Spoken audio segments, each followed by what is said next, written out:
अंधार होच ছাড়ো বাদ দে আচ্ছা তোর নিয়ে যে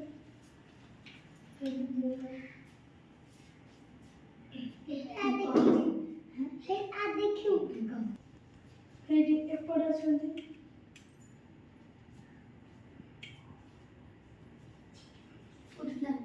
এপড় অଛନ୍ତି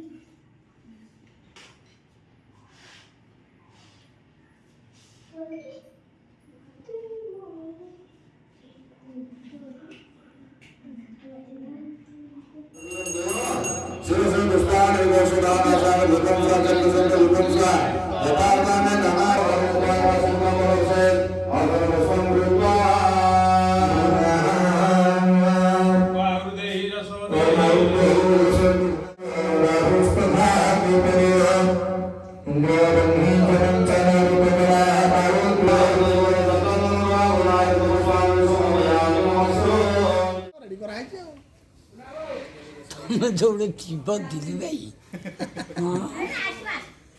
अपूर्व विधानिया काम सब करछन खाइलु बे बाबू हां खाइबा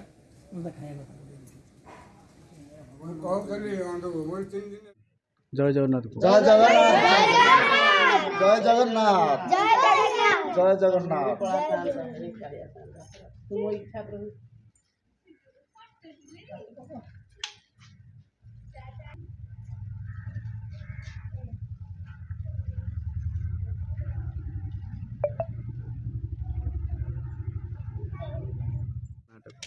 मीना रणा आज्ञा कौन कहबे काली पर्यंत ठाकुर रथ आपण काली आसलाठू आज आसिकी सब समाधान करके थाना आईसी ऑफिस रे आसते सरपंच आसते नाम संकीर्तन बेला आसते सब आसिकी ठाकुर को लेकिन बसैले ये 3 दिन पर ଆମେ ଯେମିତି ଠାକୁର ରହିବା କଥା ଯେମିତି ହେବା କଥା ହେବ ଆଉ ଯେମିତି ରଥଯାତ୍ରା ହେଉଛି ଯେମିତି ଠାକୁର ଯାଉଛନ୍ତି ସବୁ କରିକି ଯିବେ ଆଉ ଯୋଉ ଅଭାବନୀୟ ଘଟଣା ଘଟିଲା ଆଗକୁ କେମିତି ନ ଘଟିବ?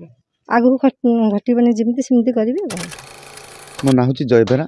ଆଉ କ'ଣ କହିବେ ମଙ୍ଗଳା ଯୋଉଠି ଯୋଉ ଅଭାବନୀୟ ଘଟଣା ଘଟିଥିଲା ଆଜି ତାର ସାମୂହିକ ସମାଧାନ ହେଇଛି ଏବଂ ହଁ ଆଜି ତ ମାନେ 18 ଦିନ ହେଲା ଠାକୁର ଏମିତି ବାହାରେ ଥିଲେ। ଯାହା ହଉ ଆଜି ପ୍ରଶାସନ ଆଉ ସରପଞ୍ଚ ଆଉ କୀର୍ତ୍ତନ ମେଲା କିଛି ମିଶି ସଂକୀର୍ତ୍ତନ ମେଲା ମିଶି ଯାହା ହଉ ଠାକୁରଙ୍କୁ ମନ୍ଦିରକୁ ନେଇଛନ୍ତି। ୟା ପାଇଁ କିନ୍ତୁ ଆଜି ସିନା ନେଇଗଲେ ଏବେ ସବୁ ବର୍ଷ ପାଇଁ ଏମିତି ରଥ ଚଲା ଠିକ୍ ଭାବରେ କରାଯାଉ। ୟା ପାଇଁ ପ୍ରଶାସନ ଫୁଲ୍ ଭାବରେ ଦାୟିତ୍ୱ ନେଇକରି କରୁ।